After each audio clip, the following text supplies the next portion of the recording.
Hello dear friends, Rajasthan board class 11th biology की महामैराथन class में आप सबका स्वागत है। तो इस वीडियो में हम देखने वाले हैं बायोलॉजी के चैप्टर 13, चैप्टर 14, चैप्टर 15, चैप्टर 16, 17, 18, 19 और 21। इन सभी चैप्टर्स के इम्पोर्टेंट क्वेश्चंस हम इस वीडियो में देखने वाले हैं और इस वीडियो को देखने के बाद आप बायोलॉजी के पेपर में 56 में से 55 नंबर लेकर आ सकते हैं। बस शर्त यह है कि आपको इस वीडियो को एंड तक देखना है। तो चलिए वीडियो शुरू करते हैं। तो आप अपनी रिफ्रेशर को ले लीजिए, मैं आपके रिफ्रेशर के अंदर ही ये सारी चीज़ें टिक करवाने वाला हूँ। तो आपका अध्याय 13 क्या है? उच्च पादपों में प्रकाश संश्लेषण। तो अब हम देखते हैं कि इस चैप्टर के अंदर क्या क्या चीजें हैं जो आप लोगों को पढ़नी है। तो सबसे पहले आपको जो पढ़ना है वो है ये चक्रीय प्रकाश फोस्फोरिलीकरण। ये टॉपिक है वो आपको अच्छे से याद करना है। और ये जो चक्र है चक्रीय प्रकाश फोस्फोरिलीकरण का, ये आपको अच्छे से देखना है। इसके बाद आपको अगला जो टॉपिक देखना है वो ये है अचक्रीय प्रकाश फोस्फेटीकरण। वो चक्रीय था और ये चक्रीय और इसका ये चक्र, ये आपको देखना है। या मैंने टिक लगा रखा है। अब हम और चीजें देखते हैं और ये तो आपको करना ही करना है। क्या है ये? केल्विन चक्र। केल्विन चक्र पक्का है कि अब की बार आपके एग्जाम में आएगा ही आएगा और हाफ ईयरली में भी ज्यादा ही पूछा गया है केल्विन चक्र को। तो केल्विन चक्र का डायग्राम और केल्विन चक्र क्या होता है आपको ये पूरा आना चाहिए। इसके बाद आपको ये वाली चीज आनी चाहिए, केल्विन बंसन चक्र का सार। तो केल्विन बंसन चक्र का सार है जो आपको अच्छे से याद करना है। यहाँ पर ये पूरा सार है, ये आपको अच्छे से याद करना है। इसके बाद जो आपको याद करना है वो है पथ C4 पथ है, वो आपको याद करना है। यह अब की बार आपके एग्जाम में आने वाला है। इसके बाद आपको याद करना है C3 एवं C4 पादपों में अंतर। C3 पादप और C4 पादपों में अंतर है, वो अब की बार आपको याद करना है। तो अब हम और आगे देखते हैं और क्या क्या आपको याद करना है। तो और वापिस ये याद कर लेना, C3 एवं C4 पथ में अंतर, चक्रीय एवं अचक्रीय फोटोफॉस्फोरिलेशन में क्या अंतर होता है, ये भी आपको अच्छे से याद करना है। फिर आपको याद करना है C3 व C4 पादपों की पत्ती की शारीरिकी की तुलना। इसके बाद आपको अन्य महत्वपूर्ण में आ जाना है और अन्य महत्वपूर्ण के अंदर जो आपको याद करना है वो है प्रश्न संख्या 6, एमर्सन प्रभाव की खोज से किस ज्ञान की अभिवृद्धि हुई है बताइए। इसके बाद आपको याद करना है प्रकाश तंत्र फर्स्ट तथा प्रकाश तंत्र सेकंड में क्या अंतर होता है। और मैं क्या कह रहा हूँ, अगर आपको ऑब्जेक्टिव क्वेश्चन याद करने हैं तो आपको जो ऑब्जेक्टिव क्वेश्चंस अन्य महत्वपूर्ण में दिए गए होते हैं उन ऑब्जेक्टिव क्वेश्चंस को आप अच्छे से याद कर लें। तो इस तरीके से आपका ये अध्याय 13 कंप्लीट हुआ। अब हम देखते हैं अध्याय 14 यानी कि पादप में श्वसन, रेस्पिरेशन इन प्लांट्स। इसके अंदर आपको क्या क्या चीजें हैं वो याद करनी है। तो सबसे पहले आपको याद करना है ग्लाइकोलिसिस। ओके, ये पूरा टॉपिक आपको कंठस्थ कर लेना है, इससे अब की बार आपके एग्जाम में क्वेश्चन पक्का आएगा ही आएगा। इसके बाद आपको जो याद करना है वो ये है एम्फीबोलिक पथ। एम्फीबोलिक पाथ होता है वो आपको पूरा याद करना है। फिर श्वसन सांस गुणांक रेस्पिरेटी, ये गुणांक है वो आपको अच्छे से याद करना है, जिसके अंदर आपको कार्बोहाइड्रेट्स का शोषण गुणांक, वसा का शोषण गुणांक है तो याद करना ही करना है। और इसके अंदर फिर पाठ्य पुस्तक के क्वेश्चंस देखें तो आपको याद करना है ग्लाइकोलिसिस तथा केप चक्र में अंतर, ये आपको याद करना है। मैं पहले ही बोल रहा हूँ इन चीज़ों को याद कीजिए, आप एग्जाम में गारंटी है कि अच्छे नंबर लेकर आओगे। फिर आपको याद करना है ग्लाइकोलिसिस एंड सिट्रिक अम्ल चक्र में अंतर। इसके बाद आपको जो याद करना है वो है प्रश्न संख्या 9, श्वसनीय पथ एक एम्फीबोलिक पथ होता है, इसकी चर्चा करनी है। प्रश्न संख्या 10, सांस गुणांक को परिभाषित कीजिए, वसा के लिए इसका क्या मान है। फिर आपको याद करना है प्रश्न संख्या 11, ऑक्सीकारी फोस्फोरिलीकरण क्या है। तो ये सारी चीजें आप याद कीजिएगा, गारंटी है कि आप एग्जाम में अच्छे नंबर लेकर आएंगे। इसके बाद अब हम आ चुके हैं अध्याय 15, पादप वृद्धि एवं परिवर्धन। तो इस चैप्टर के अंदर आपको जो याद करना है वो है चाप या आर्क वृद्धि मापी, ये आपको सबसे पहले याद करना है। फिर आपको याद करना है वृद्धि दर यानी ग्रोथ रेट। इसके बाद अब हम आगे देखते हैं। फिर आपको याद करना है बॉयसन जेनसन, ये बॉयसन जेनसन है वो आपको याद करना है। फिर आपको जो याद करना है वो है ऑक्सिन्स। इसके बाद आपको याद करना है शीर्षस्थ प्रभाविता, और इसके बाद याद करना है आपको ये वाला टॉपिक जिब्रेलिन्स। इसके बाद आपको याद करना है वो है अनिषेक फलन। इसके बाद इथाइलिन। ये सारे इंपॉर्टेंट टॉपिक्स है जो मैं आपको बता रहा हूँ, अच्छे से याद कीजिएगा। फिर आपको जो याद करना है वो है दीप्तिकालिता, फिर वसंतीकरण, ये भी आपको याद करना होगा। तो अब हम अन्य महत्वपूर्ण में देखते हैं क्या क्या है। अन्य महत्वपूर्ण के अंदर लघुतात्मक का पहला, मेहंदी की झाड़ियों को अधिक घनी बनाने के लिए माली उनकी शाखाओं के शीर्ष काट देता है, क्यों? दूसरा है वसंतीकरण को परिभाषित कीजिए।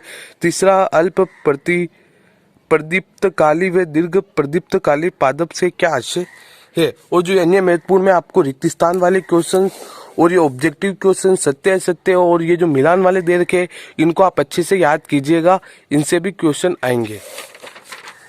और इसके बाद आपको जो याद करना है वो है वसंतीकरण व दीप्तिकालिता में अंतर। याद करना है वसंतीकरण व दीप्तिकालिता में अंतर। फिर आपको जो याद करना है वो है ये ऑक्सीन, जिब्रेलिन और साइटोकाइनिन हार्मोन के कार्यों का तुलनात्मक विवरण। ओके, ये सारी चीजें हैं जो आपको याद करनी है। इसके बाद अब हम आ चुके हैं अध्याय 16 जो कि है पाचन एवं अवशोषण। तो इसके अंदर अब हम देखते हैं कि क्या क्या चीजें हैं वो आपको याद करनी है। आपको स्थायी दांत याद करने हैं, और जिसके अंदर कृतक, रद्दनक, अविचरणक, चर्वणक ये आपको याद करने हैं। और मनुष्य का दंत सूत्र क्या होता है, बच्चों का दंत सूत्र क्या होता है, ये आपको याद करना है। फिर दांत की संरचना कैसी होती है ये भी आपको अच्छे से याद करना है। अब हम आगे बढ़ते हैं। फिर यकृत, लीवर, ये भी आपको अच्छे से याद कर लेना है क्योंकि एग्जाम में इससे भी क्वेश्चन आता है। और ये अग्नाशय जो टॉपिक है इसको भी आप अच्छे से याद कीजिएगा। फिर हम आगे देखते हैं। आगे आपको याद करना है प्रोटीन, ऊर्जा, कुपोषण, प्रोटीन एनर्जी, ये आपको याद करनी है। प्रोटीन, ऊर्जा, कुपोषण पूरा टॉपिक। और जो ऑब्जेक्टिव क्वेश्चंस होते हैं वो तो आपको याद करने हैं, चाहे वो पाठ्य पुस्तक में हो या फिर अन्य महत्वपूर्ण में। सारी चीजें आपको समझ में आ रही होगी कि क्या आपको याद करना है और क्या आपको याद नहीं करना है। फिर आपको याद करना है निष्क्रिय अवशोषण व सक्रिय अवशोषण में अंतर। फिर प्रश्न संख्या 14 याद कर लेना कि काइलोमाइकोन क्या है, आपको समझा देना है। फिर पायसीकरण किसे कहते हैं और इसका क्या महत्व है ये भी अच्छे से याद कर लीजिएगा। तो ये कुछ इंपॉर्टेंट क्वेश्चन थे। इसके बाद अब हम देखते हैं अध्याय 17 श्वसन और गैसों का विनिमय। तो इसके अंदर आपको मानव श्वसन तंत्र, ह्यूमन रेस्पिरेटरी सिस्टम है वो एकदम कंठस्थ कर लेना है। फिर श्वसन की क्रियाविधि में आपको अंतः श्वसन होता है वो एकदम बढ़िया याद कर लेना है। और उच्च श्वसन भी अच्छे से याद कर लीजिएगा। और ज्वारीय आयतन यानी कि टाइडल वॉल्यूम मोस्ट इंपोर्टेंट है, इससे एग्जाम में क्वेश्चन आते हैं। ज्वारीय निःश्वसन एवं ज्वारीय उच्छ्वसन का माप कितना होता है, तो 500 मिली होता है। तो यह आपको याद करना होगा, मोस्ट इम्पोर्टेंट है। फिर आपको जो याद करना है वो है ये वाला टॉपिक की कुल जैवधारिता अथवा कुल फुफ्फुस क्षमता, अच्छे से याद कीजिएगा। फिर ऑक्सीजन का परिवहन, ट्रांसपोर्ट ऑफ ऑक्सीजन, यह भी बहुत इंपॉर्टेंट टॉपिक है। और श्वसन का नियमन, ये तो मोस्ट इम्पोर्टेंट है, अच्छे से याद कीजिएगा। तो चलिए इस तरीके से इस अध्याय के अंदर ये चीजें थी। फिर आपको जो पढ़नी है वो है ऑक्सीजन वियोजन वक्र की परिभाषा दे, क्या आप इसकी सिग्मा आकृति का कोई कारण बता सकते हैं, ये आपको याद करना है। फिर आपको जो अन्य महत्वपूर्ण में याद करना है वो है श्वास नलिकाओं तथा श्वसनिकाओं में अंतर।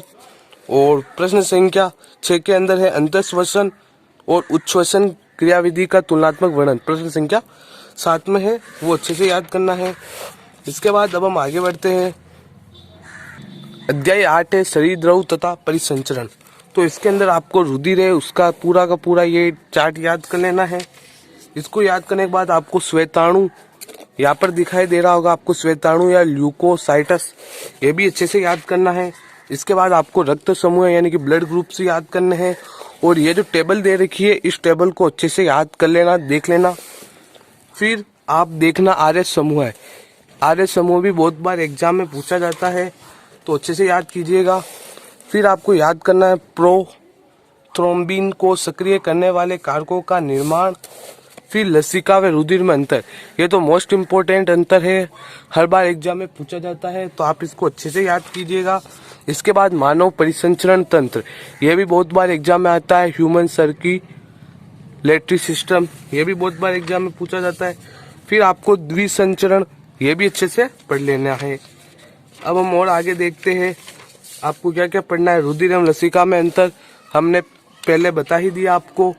फिर खुला व बंद परिसंचरण तंत्र में भेद ये भी आपको अच्छे से याद करना है।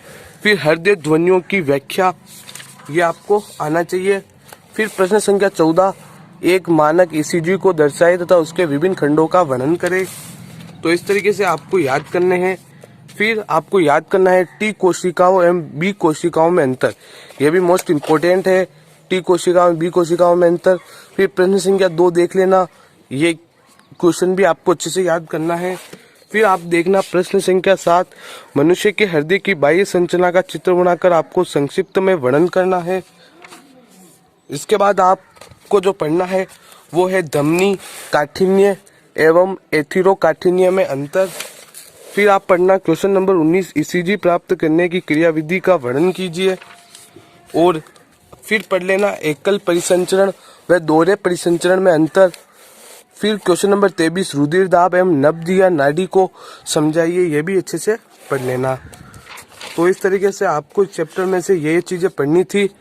अब हम देखते हैं अध्याय 19, उत्सर्जी पादप एवं उनका निष्कासन।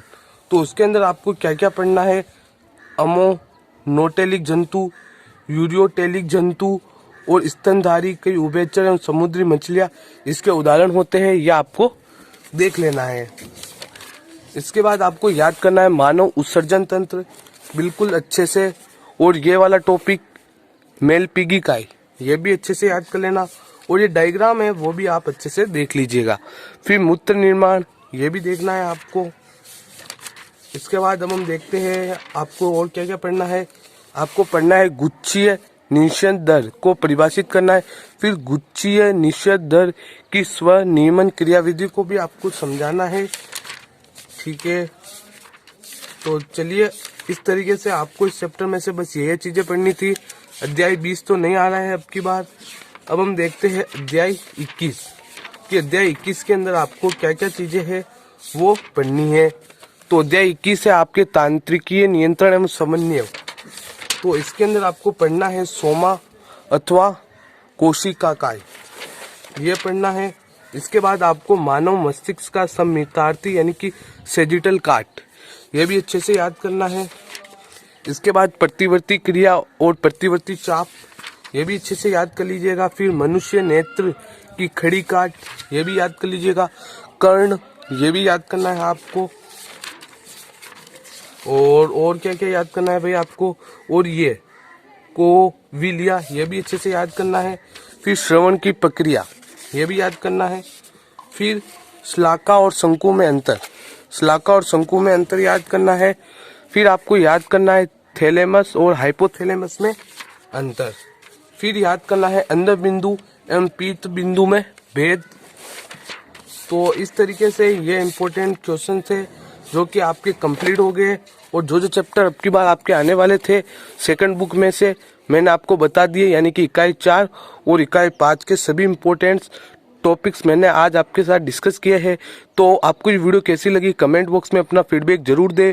और ऐसी ही वीडियोस देखने के लिए इस चैनल को सब्सक्राइब करें, साथ ही पास में आने वाले बेल आइकन को भी प्रेस करें, जिससे आपको आगे आने वाली सभी वीडियोज की नोटिफिकेशन सबसे पहले मिले। तो चलिए मिलते हैं आपसे अगली वीडियो में, तब तक के लिए बाय बाय, जय हिंद, वंदे मातरम।